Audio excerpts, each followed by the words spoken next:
ఒక ఎంపీ అయినట్టు నన్ను ఈ రకంగా ప్రవర్తించారంటే ఇంకే ఈ రాష్ట్రంలో శాంతి భద్రతలు ఎక్కడ ఉన్నాయి? ఈ రాష్ట్రంలో అసలు పాలన ఏంటి? బ్రిటిష్ పాలన కన్నా దారుణమైన పాలన.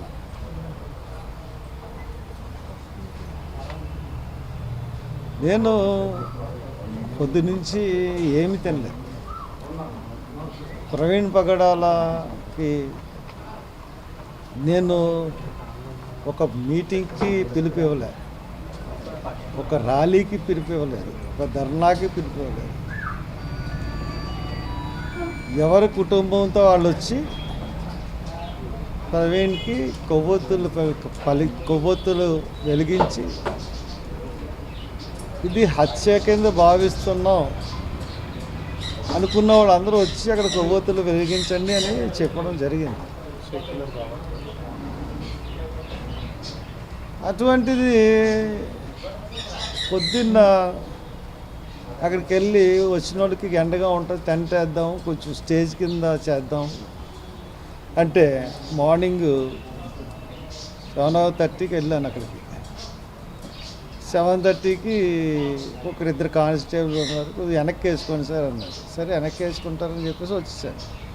తర్వాత డిఎస్పీ వాళ్ళు వచ్చి ఎవరు చెప్పలేరు కానీ మొత్తం అన్నీ పట్టుకెళ్ళిపోయారు. సరే పట్టుకెళ్ళిపోయారని చెప్పి డిఎస్పీ గారికి ఫోన్ చేశాను.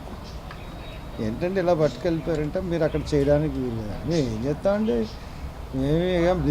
మేము ధర్నాలు చేస్తామని అనలేదు. సెక్షన్ 30 ఉంది, సెక్షన్ 144 ఉంది. మేము సెక్షన్ 30కి విరుద్ధంగా మేము అక్కడ ఏం ప్రవర్తించట్లేదు. మైక్ ఏం పెట్టం, స్పీచెస్ ఉండవు. ఎవరికి వచ్చి సింగిల్గా వచ్చి వాళ్ళు వెళ్ళిపోతారు, గుబ్బుగొడ్డం ఉండదు. అదే మేము చేయదలుచుకున్నాం అని చెప్తే ఎవరిని రానివ్వను, ఇక్కడికి ఎవరిని చేయనివ్వను అని చెప్పి చాలా పొగరుగా మాట్లాడాడు ఒక యంగ్ డిఎస్పీ. పేరు తెలియదు నాకు. సరే నువ్వు ఎలా చేయనివో చూస్తాను నేను కూడాను, జనం ఎందుకు రారో కూడా తెలుసు నాకు, ఎంతమంది ఆఫ్ చేస్తారో ఆఫ్ చేయండి చూద్దామని చెప్పేసి వెళ్ళిపోయాను. రాత్రి 3:30 గంటలకి ఒకడు అంబేద్కర్ విగ్రహాన్ని ఇన్నిస్పేట దగ్గర పోలీసులు బలవంతంగా కూల్చి ఉన్నాయి, దానికి దండేశాను.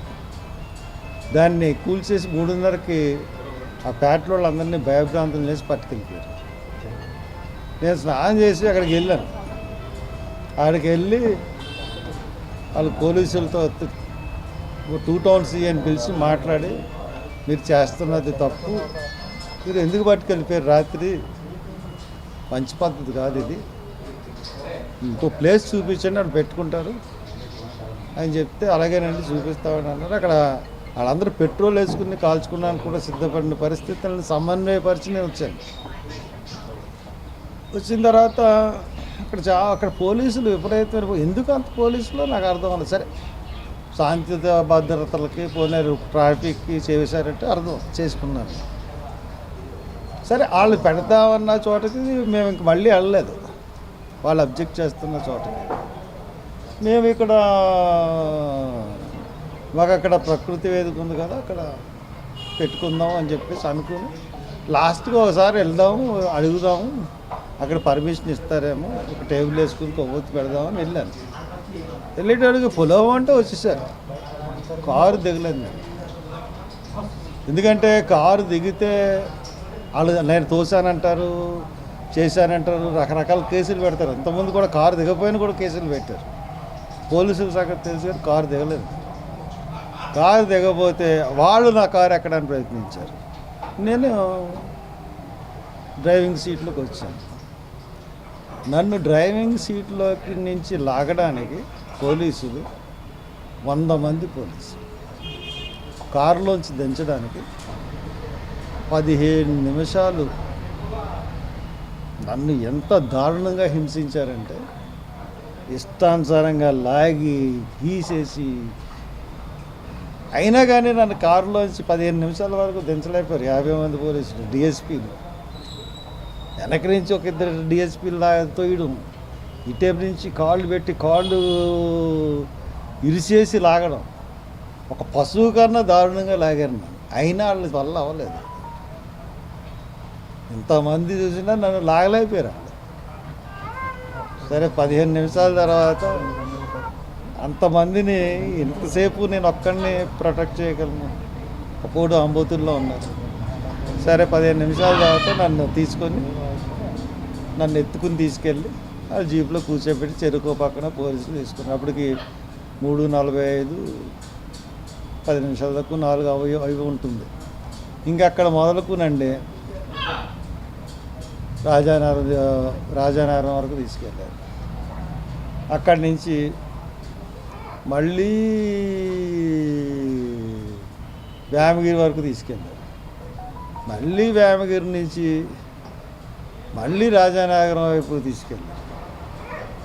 మళ్ళీ లాలాచెరువు వచ్చి మళ్ళీ బొమ్మూరు నుంచి మళ్ళీ తిప్పి మళ్ళీ లోనకు తీసుకెళ్ళి అక్కడ దివాన్ చెరువు ఎదురుగుండా రోడ్డు ఉంటే ఆ రోడ్డు నిర్మానుష్యం, ఎవ్వరు లేరు.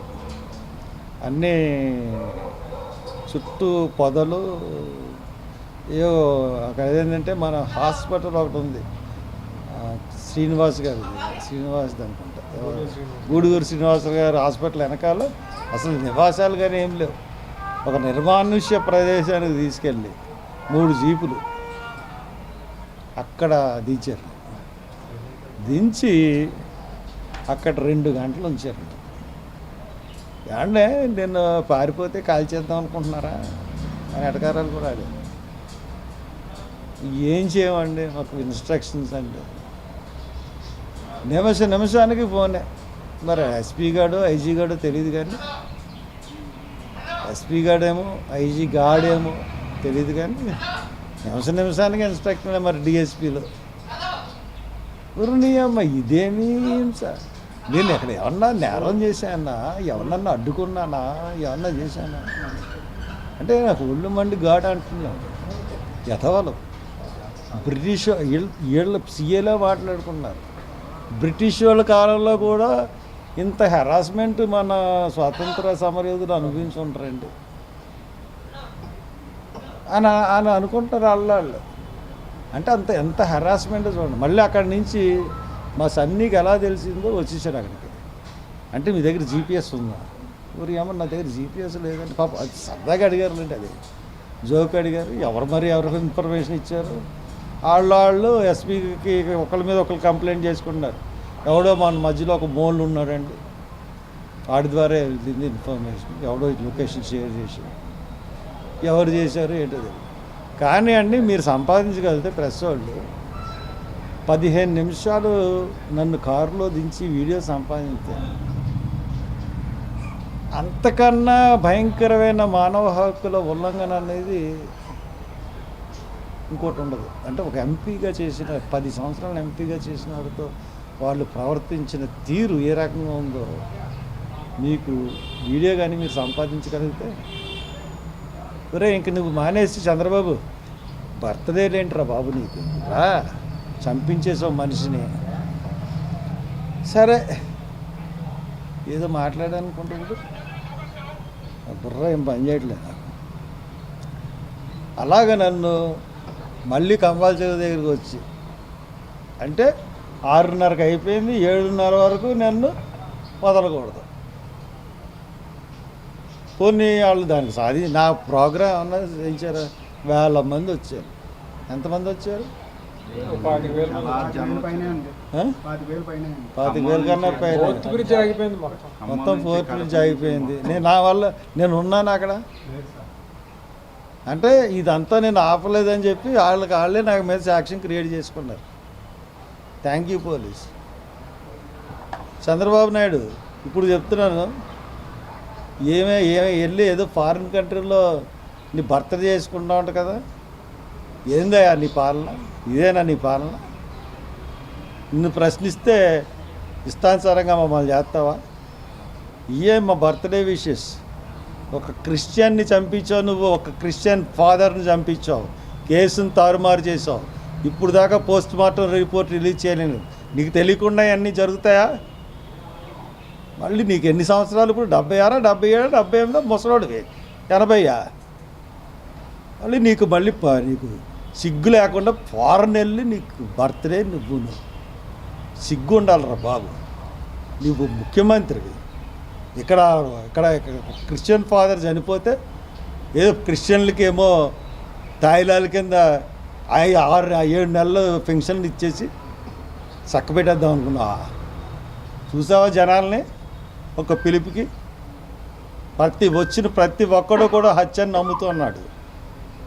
ఎస్పీలు, ఐజీలు సిగ్గుపడండి. నన్ను అరెస్ట్ చేసినందుకు, నన్ను ఇంతసేపు 5 గంటలు కారులో తిప్పినందుకు ఈ ప్రజాస్వామ్యం తలంచుకోవాలి. నాకేమీ అయిపోదు. బాబు, మీ బాబు జైల్లో ఉన్నప్పుడు